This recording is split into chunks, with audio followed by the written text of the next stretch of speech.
And this is the first time she'd ever heard her music on a big screen, so it was quite interesting from that angle. So at the very end, Rebecca's going to sing the song that was in the closing credits as well. And also, what else did I have to say? Oh yeah, so there was a thing about the interviews afterwards. If you could stay around and do some interviews with Sean, it'd be fantastic. We're going to splice them together, and it'll be part of helping us to promote the film. And in terms of the release, this has been the preview. Then there'll be a premiere in London in late March, and then there'll be a DVD available after that, and communities will be able to show it all over the place. So it'll be on a kind of general transitional release after that point. Emma, anything you want to say about how it all came together and how the whole experience was for you? Yeah, I could say a little bit. Well, when Rob got in touch and said that they wanted to make another transition film, I actually thought, we've only just made one. What do you want another one for? You real egomaniac. And then, but obviously, it was work, so I thought, well, better take it. But actually, no, seriously, when I started researching it, I realised how far it had come since the last one. So, the first film really went as far as stage 2. So that's half the film is pretty much what was achieved, I think. So it's the other half of the film. It's the other half of the story. So, I thought I see. I think it's a much more powerful film. And what else can I say about it? Yeah, actually, we didn't really have the budget to make it an international film. Not just the flying. I mean, couldn't afford to fly there. But we also, I wanted, this time around, in the first film we had, I just put a call out to everybody in transition and said, send in your footage. But I realised that the best stuff that got into the film was stuff that was shot by filmmakers and, experienced people with cameras. So if I was going to get some good international stories sent in by, people related to transition, I was going to have to get some real filmmakers to do it, and didn't really have any budget for that. So it was the first time I've ever done any crowdfunding. We had a big crowdfunding campaign and, raised about £1,800. So all the people that sent in the footage from overseas got paid for doing that work, rather than having to kind of do it for free and find time at the weekend and not make it and not be able to send it. And, it gave me peace of mind knowing that I could pay these people so that I would definitely be getting this footage in. So, yeah, that was new this time round. I've never done that before. That's Great. Probably all I'll say about it for now. Okay. Unless anybody has any questions. So we want to just have the evening for what thoughts you have and what questions you might have or feedback or whatever. But we thought maybe, because Ben's been monitoring the Twitter feed, so we thought we'd... It's so 21st century. So we thought we'd just sort of first ask Ben what comments are coming in from the other places where there are screenings.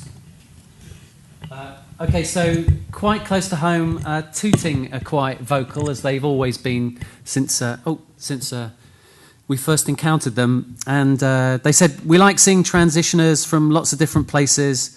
The movie's just finished, there's a great spirit in the room and a hubbub of neighbours chatting. Fantastic work, everyone. And then you couldn't get further away than this. The crowd in Littleton in New Zealand, where I suppose is it morning now? Yeah, they started watching it at 9 o'clock in the morning. Yeah. They said, congratulations, it's great to know we're part of a worldwide movement. Very good. They were watching it in Moss Side and with a great group of activists, all very enthusiastic too. That's it for those ones. Okay. So for you, really, any thoughts or comments or feedback or questions? Not that I can see anything.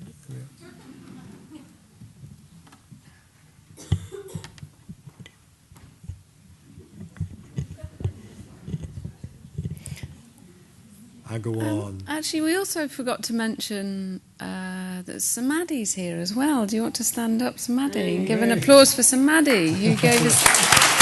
Yay! Peak oil, climate change, economic crisis explanation.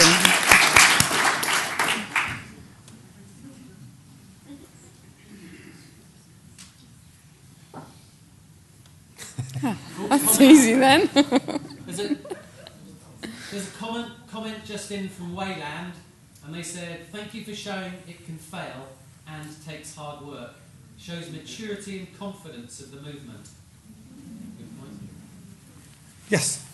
Yeah, that's really interesting. I was just about to ask that question about the choice to include that Lancaster bit. That was incredible about the guy who'd been through such turmoil, and yet somehow the thing had managed to start again.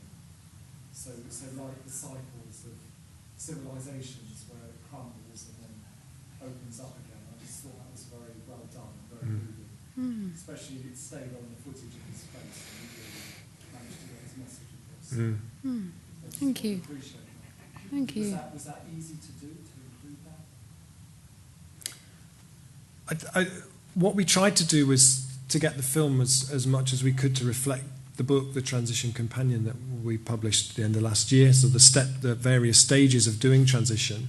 And one of the key ingredients that is in the book is about failure and celebrating failure and working with that and conflict. Because transition has really been, for the last 5 years, 6 years, an experiment, as it said in the end with the cheerful disclaimer. This is an enormous experiment with based on the starting idea that none of us really know what we're doing and we'll figure it out together.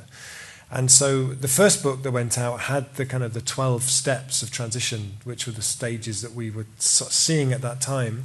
But 3 years later, when we came back to do the next book, because the first one felt quite out of date, it was really about going back to that experiment and seeing how it was going and talking to all the initiatives and asking them to send in their experiences and their stories and their posters and their photos and to really reflect that. And that thing of feeling like it's about to fall to bits or it actually falling to bits, and then how groups then pull that back together again, and how important it is for the group to start out with a strong foundation. The very first ingredient in the book is coming together as groups, and it's about the importance that when you start to make sure that a group is set up in a way that people know how to communicate with each other, they know how the whole thing's going to work.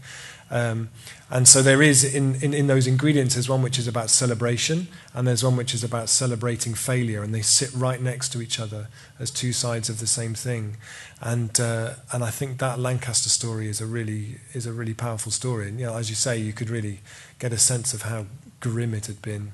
But that doesn't necessarily mean it's the end of the project, because when you talk to people in transition groups, sometimes they feel they're not doing that much, or it's not going that well, or and so that part of that story is to show that things can come back after falling to bits.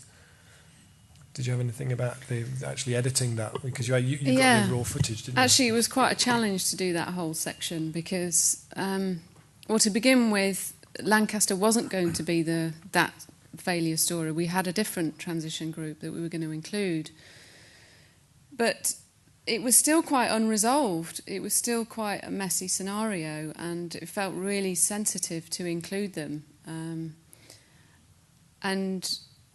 These guys in Transition Network suggested the Lancaster story because it had that phoenix rising from the ashes as well. It's got that. It's not just failure. It's actually they rose from the failure. So that felt like, although we're showing failure, we're showing a positive message as well, that actually, you can sort it out if you maybe you can't, but hopefully it is possible. And the main difficulty of editing it is, I like that you said, it's great that you stayed on his face because, he's telling the story. That wasn't really a kind of, clever, emotive technique to have it more emotional. It was really because we haven't got any footage of that time.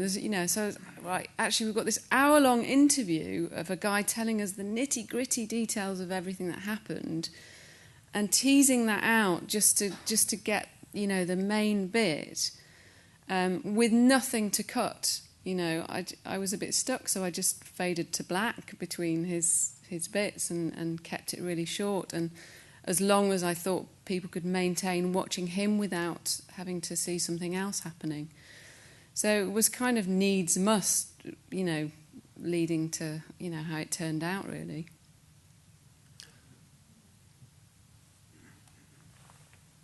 I thought the Italian story was critically important, showing how transition was getting involved with the local political, the mayor and the councillors. I thought that was really, really important, particularly now here with the new Green Deal, where there's a possibility of pushing politicians harder now to actually integrate transition into that practice. And I thought both Italy and actually Portugal, the Portuguese story with the spread of generations was critically important. Great film. Thank you. Superb. Thank you. Inspiring. Thank you. Good. Ben, do we have a Twitter question? One from Wayland. Remind us, which one was Wayland? Wayland were the people who had the meeting and only one person showed up, but it was the right person. So from Wayland, love the bits about inner transition and peer support. What prompted you to pay so much attention to this area?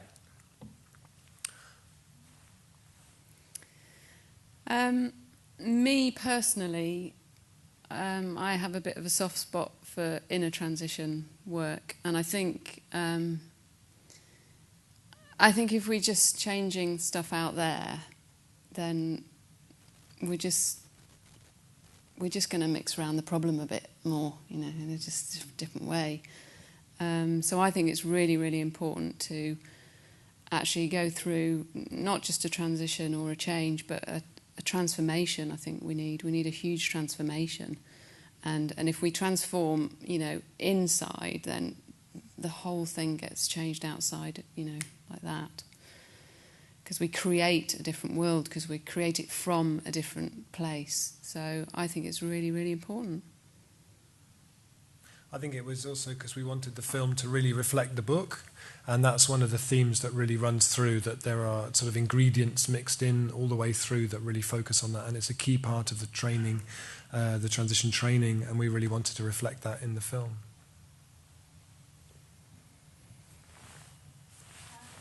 I want to share that I was really touched by what I received, the kind of gift I received from the film was kind of sense that there was a place for everybody in community to bring their unique gift, and that creating a healthy community.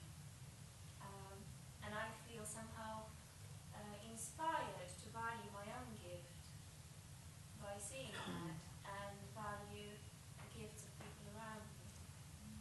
Thank you. Thank you. I just wondered whether the actual aim of what is happening is changing. I mean, when you started first, it was very much about eco. And of course, that's changing quite a bit because they're finding all these other ways to find oil at the moment, which are incredibly destructive, but they are doing. And I think the thing that came over so strongly in that film that was so moving was that the model isn't necessarily about people, and it is about the way we see the world, and people in different countries see the world.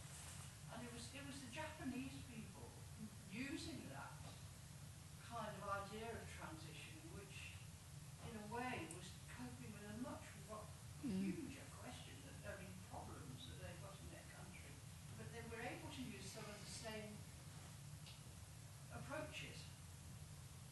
And I just wondered, it is still obviously about climate change,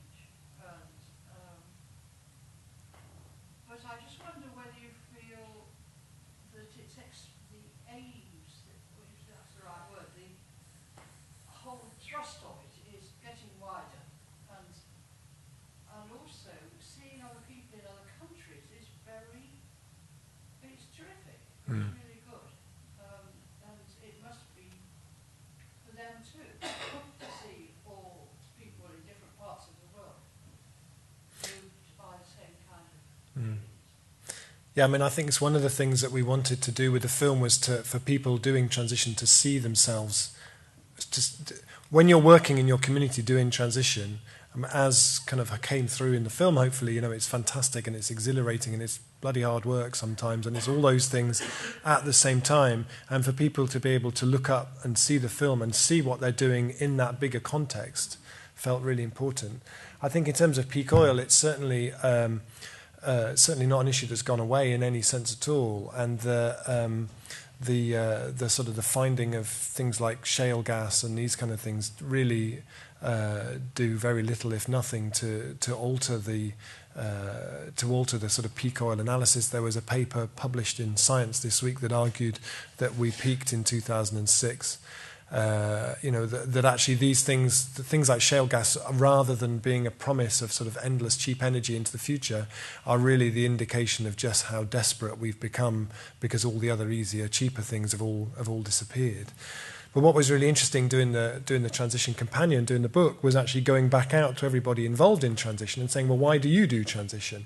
We knew when we started Transition Network, we framed it as a response to peak oil and climate change, but then to go out after 5 years and say to everybody, well, why are you doing transition at this stage? And people said, peak oil and climate change, and what's happened to the economy, and a whole load of things, like, because it's the first thing I've found that's made me feel really hopeful, because I'm really scared, because it gives me the opportunity to do the project that I've always really wanted to do, and because it brings me together with other people. People would say, I've lived in this place 20 years.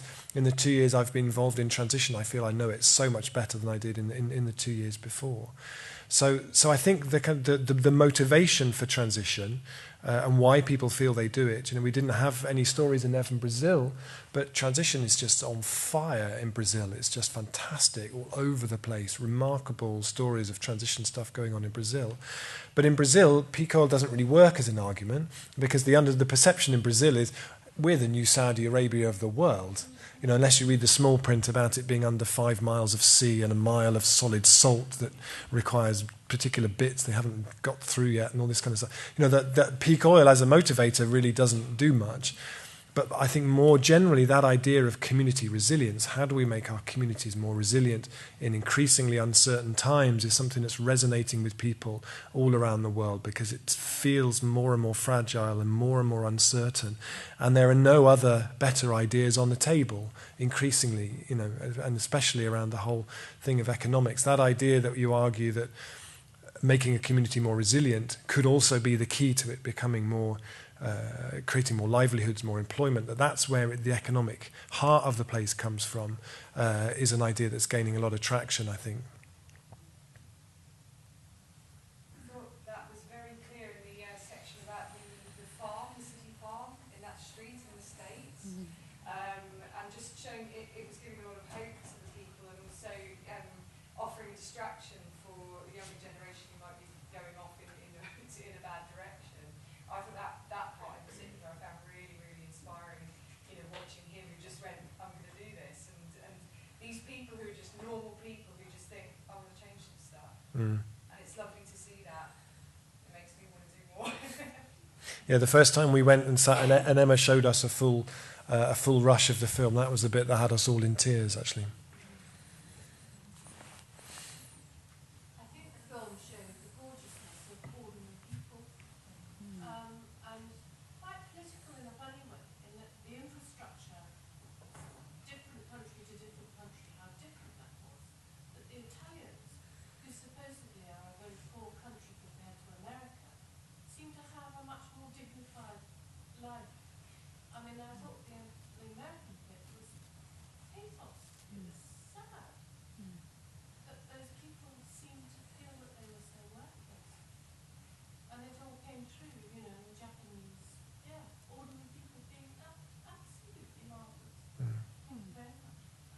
Thank you. Ben, have you got another question? One from the place where the community-owned shop and bakery was. They're saying, how do we interest young people in transition?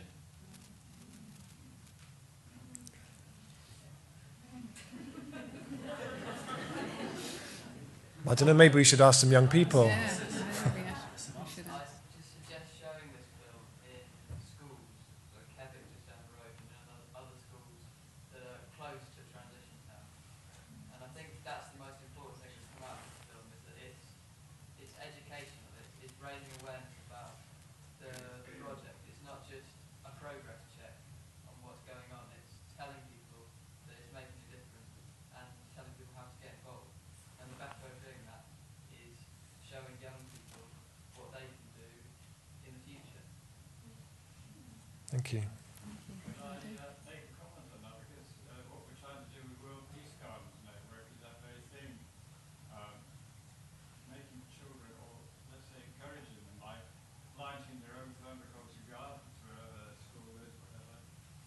And transition sort of motives. I know you're a permaculture person, really, and so am I. And this kind of thing is children really respond to it. Like the ones we've done all over the world now with children, they've loved it. They love planting things and seeing things grow, you know. So that's one thing. Another thing I would like to mention while I'm here is maybe we should go around here with Dresop particularly, and they could have a solar farm. They've been talking about a wind farm, a wind turbine farm that costs millions on the hill there, but why not let some company subsidise it, like we've got a small one on the Civic Hall here, which is wonderful. The Civic Hall is powered by solar PV panels, but it could be done on a slightly bigger scale. I think they are doing that, actually. Town, if you like. I think they are doing that, actually.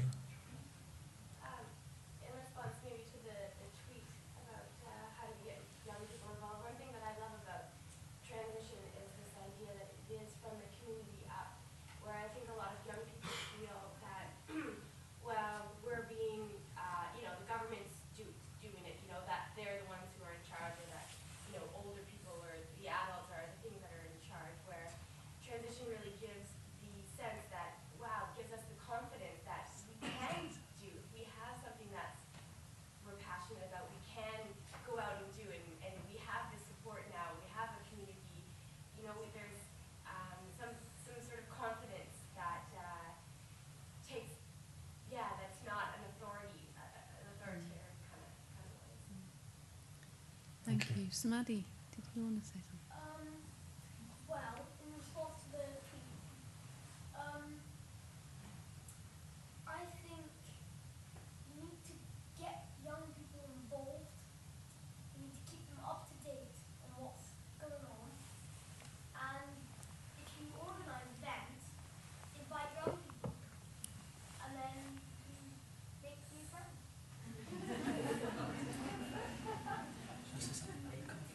Okay. We're trying to do that, Smaddy.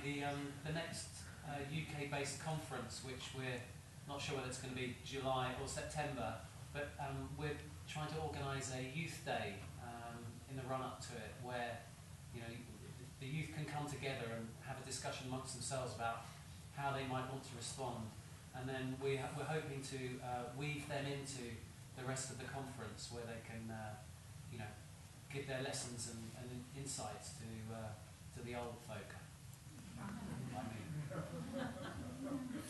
Ben, have you got any other questions? There's one place that says, when's the local currency texting going to get rolled out?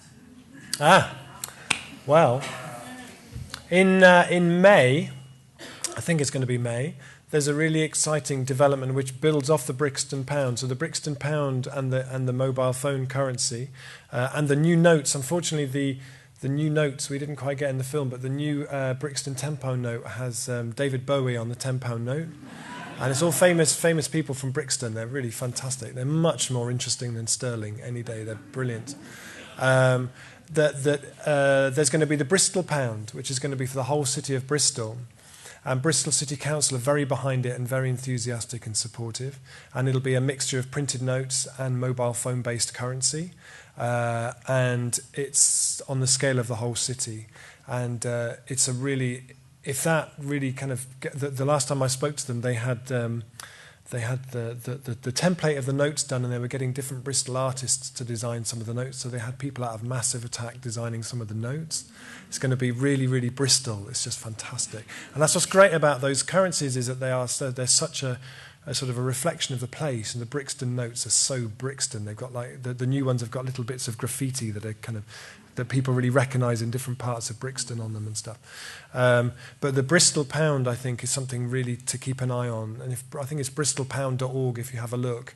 But the potential of a citywide currency with the support of the council that you can pay your council tax in starts to be a whole next kind of evolution, a next sort of quantum leap forward in the potential of these schemes.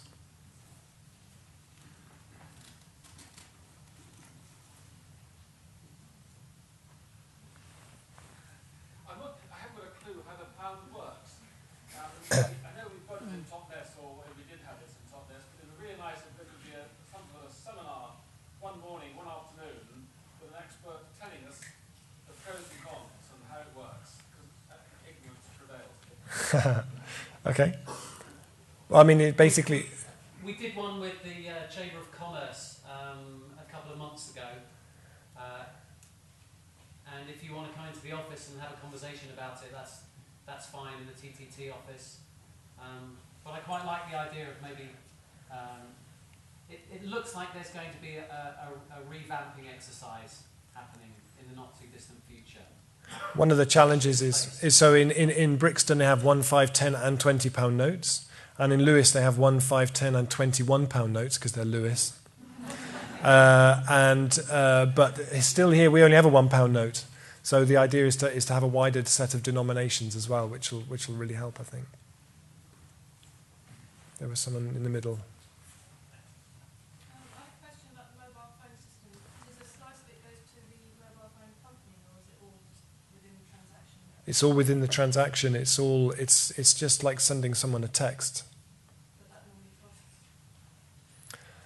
I was just wondering if it's like a tax on it. No, you actually get. So if you set up an online account, Like an Oyster card.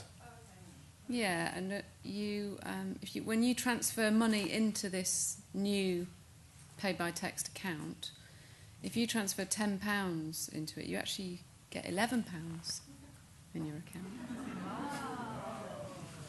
And I think they might take it off you when you when you take it out again. So it just keeps. So you had them interested there for a second. Well, no. So you keep your money in, don't you? You don't take it out again. You've been talking about the living experiment for the last 5 to 6 years.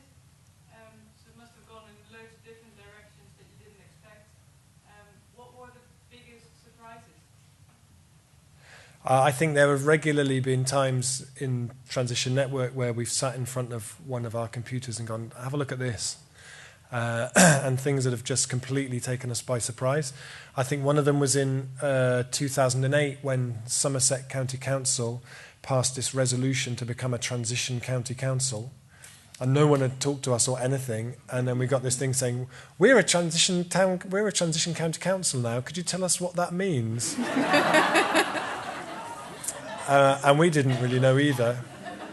So they spent about a year and a half trying to figure it out, and then there was an election, and then they became a completely conservative council, and all the budget cuts came in, and then they sacked everyone to do with climate change and sustainability, and then all the transition groups in Somerset ended up running a campaign to get the council to actually say, actually we're not a transition council anymore. So that was a bit sad. I think one of the other real wow moments was the first unleashing of a transition initiative in Brazil, in a place called Brasilândia, which is one of the favelas, one of the very, very poor parts of Sao Paulo. And they had an unleashing just before Christmas last year. And they asked if I would participate, but I don't fly and we don't go to any of those things. So we did it all by Skype.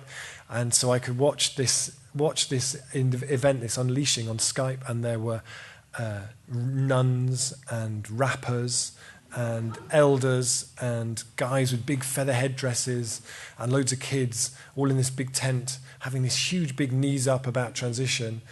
And this guy who was the rapper who'd done this rap in Portuguese all about transition was kind of up by the laptop doing all this sort of... I didn't understand a word he was saying. He didn't have any sound. He didn't have any sound, so I didn't know what he was going on about. I just had to sort of nod as if... sat at my kitchen table in TOTNES on a Saturday morning watching this marquee in Brazil. It was quite extraordinary. So there's things like that. Just it's like I think in lots of ways, transition is really like a kind of mycorrhizal fungus. You know, like you inoculate the place that you live, or what we did with starting transition. You just sort of inoculate it in a sense, and then it just runs, and then it just fruits in places. Some of the places you hope it'll fruit, but it just pops up in all kinds of mad places. I don't know. Oh yeah, the email from Transition Azerbaijan. The first training in Azerbaijan, wasn't it? And the email. The email from the group of students who wanted to start Transition Tehran was quite an intriguing one. And Transition Ulaanbaatar had us scratching our heads a bit as well. Yeah, it's that kind of just when it just popped. What, or in Chile or those kind of stories. And actually, the process of making this film was like that, because there were a good few. We asked Emma and Becky and the team to make the film, and we gave them some pointers to stories that we really wanted to be there in the film. But actually, when we first sat down to watch the film, there were a few stories in there that we hadn't heard of, and so that really kind of took us by surprise as well. So, yeah, it continues to surprise.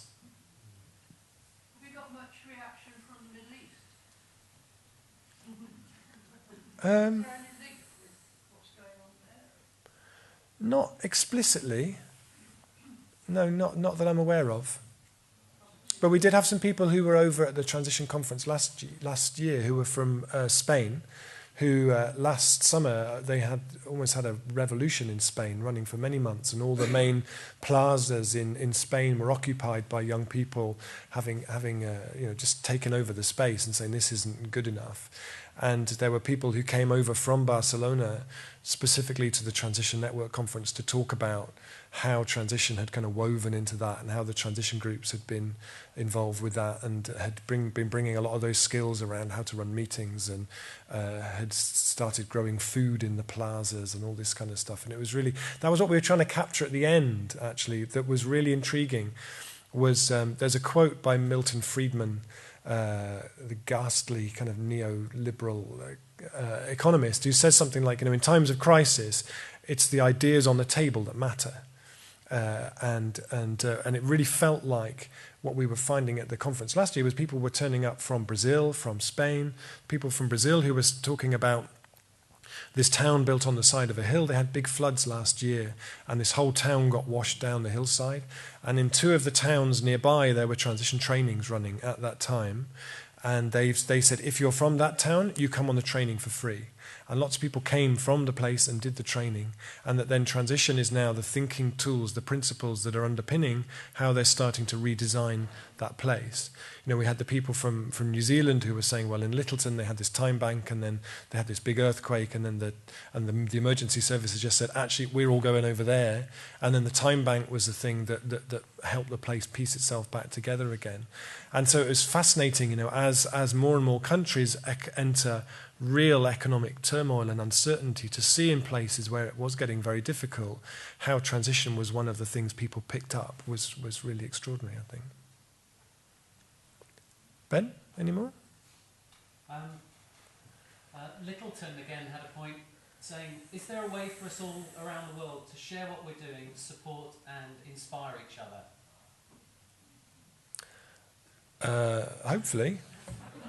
Well, that's why we started Transition Network, really. So there's all kinds of ways in which we do that. So there's a newsletter that gathers all the stories. There's a film like this. We do a roundup every month of all the stories of what's happening in transition.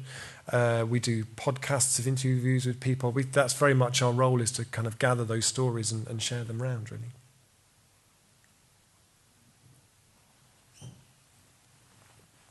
Just wondering, you're obviously at the heart of all of this, the founders, initiators, and watching this film, these stories, the experiment going off on its own and then feeding back to you. What's it inspiring you? What is it? Have you had a reaction to the film like, oh yeah, okay, we could really do that? And what do you want to transition to from one? Yeah, no, it's fantastic. It's really, it's a real celebration, I think, of it. But the thing with transition is that actually transition's just an idea if nobody does anything. Transition was an idea, and actually, luckily, lots and lots of people around the world have picked it up and taken it and run with it. But actually, as Transition Network, when we say, look, there's a currency in Bristol, or look, there's a Brixton Pound, or look, there's an energy company in Kogane in Japan, or Fujino in Japan, that's those people who are doing that, and those are the stories that we get to tell. So that's what's really exciting about it. I think in terms of what Transition 3.0 might be, I think it's those stories at the end about the bakeries emerging and the energy companies emerging, and those kind of, there were other developments that happened just too late to get into the film, like Bath and West Community Energy, that emerged out of Transition Bath and is a community energy company in the city of Bath, and they raised £700,000 in a share option just as the editing was finishing on the film. And there's lots of other places. There was recently Hugh Fearnley-Whittingstall's Energy Share, and British Gas did this big Energy Share thing where they looked for community renewables projects, and 3 of the 4 ones that won were coming through from transition projects. So certainly what in Transition Network we're trying to support is this whole kind of emergence of social enterprise and a new way of looking at local economics.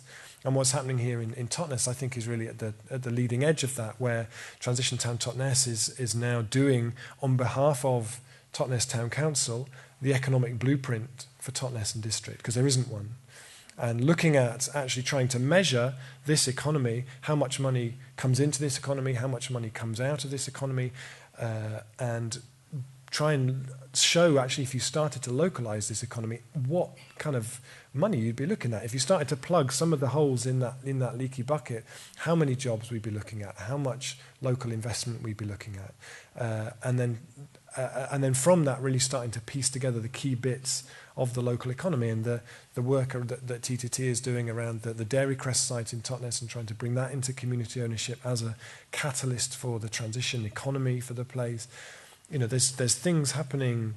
It feels to me like that Transition 3.0 will really blow everybody's socks off in terms of it will be the kind of, not that this one hasn't already as well, I'm just thinking ahead, that it'll be the kind of, that by then we'll really be modelling on the ground what this new way of looking at economics looks like, and there'll be a significant number of people who'll be able to point to whose livelihoods are starting to come from that at that stage. But the story is already in there, I think, with in Slathwaite. The lovely thing with that story from Slowit or Slathwaite was that when that shop set up, they started running the shop, and they became a wholesaler, and they found that the only garlic you could get as a wholesaler came from China. And they said, this is ridiculous. You can grow garlic in Slathwaite. So they started this thing called the Slathwaite Garlic Challenge, where on the counter they had all these bulbs of garlic. And when people came shopping, they'd get given a couple of cloves, and they'd say, take them home, grow them, and then bring them back, and we'll buy them off you from the shop. And if nothing else, we'll be self-sufficient in garlic within a couple of years. But then from that has come a cooperative called, what's it called? Edibles, which is a cooperative to grow food to supply the shop. And now there's a wind energy co-op started up for the valley as well. And they recently, about 3 months ago, this was another of those sitting around the computer in the office moments, they launched what they called a declaration of independence from the global food system for the Colne Valley, under this brand of kind of Colne-utopia, because it's the Colne Valley.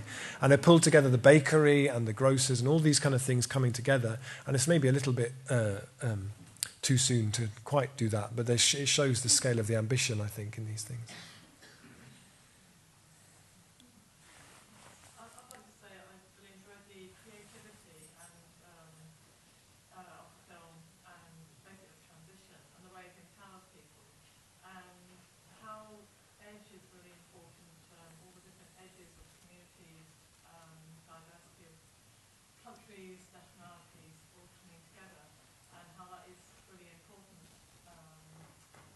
And I also particularly like the way you showed well, how ordinary people, not just people who are ordinary activists, get involved and do things. And I think of the example of the composer who did the solar panel, the energy company, not having any experience. And that's really, really helpful in empowering people. And I think that's one of the real strengths of transition. So thank you. I think it's brilliant. Thank you. Thank you.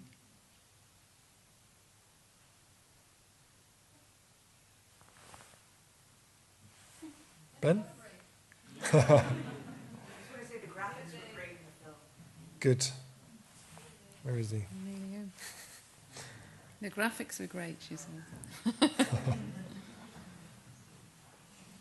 Okay. Are we? So just to wrap up then, so a couple of things. Sean is going to be in the Roundhouse. Do please talk to him and do some little... tell him what you thought of the film. And also, where's Amber?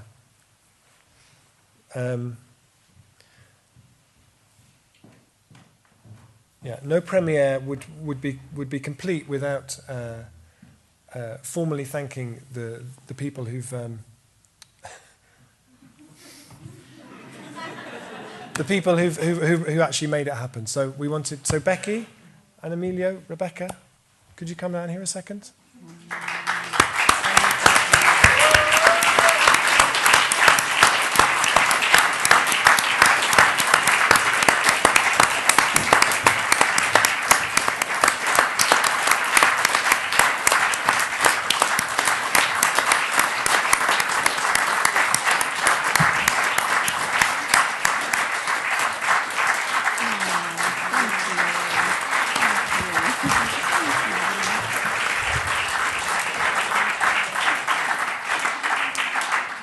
And so do keep in touch with what's happening with Transition Town TOTNES, transitiontowntotnes.org. And to close, we asked Rebecca if she would sing the song that she composed specifically to close the film, to use the same song to close the evening. So thank you all very much for coming.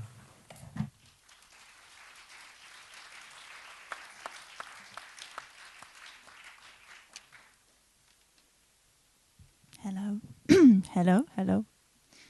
Hello. It's such a pleasure to be part of this project and really grateful to Emma for asking me to make the music, and it's been, really, really wonderful experience. I'm actually going to release this song as a single, so we're going to make a music video and you're all invited to shoot little clips of yourself turning out the lights, and you'll understand why when you've heard the song.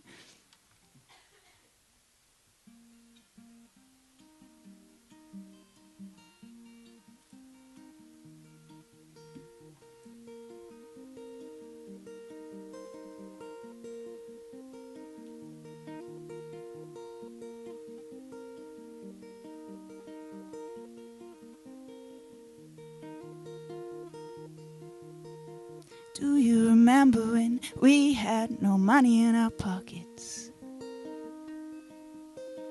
We made games from the things that we already had. We ran outside and climbed trees and made camps. We made up songs from the tunes in our heads. Turn the lights out. Turn the lights out.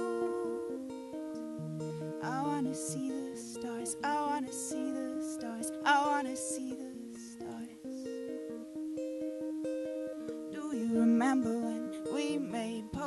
out of flowers. We knew how to heal each other just with our hands. We were friends in the rawest of ways. No machines, no technology in the way. Turn the lights out. Turn the lights out. I wanna see the stars. I wanna see the stars. I wanna see the stars. Do you remember when we made something out of nothing? We can't make anything we want to. Let's make it beautiful. I wanna make it beautiful with you. Turn the lights out. Turn the lights out. I wanna see the stars. I wanna see the stars. I wanna see the stars. Oh, do you remember when we had no money? And I do you remember when we had no money? And I do you remember when we had no money? And now let's make it beautiful.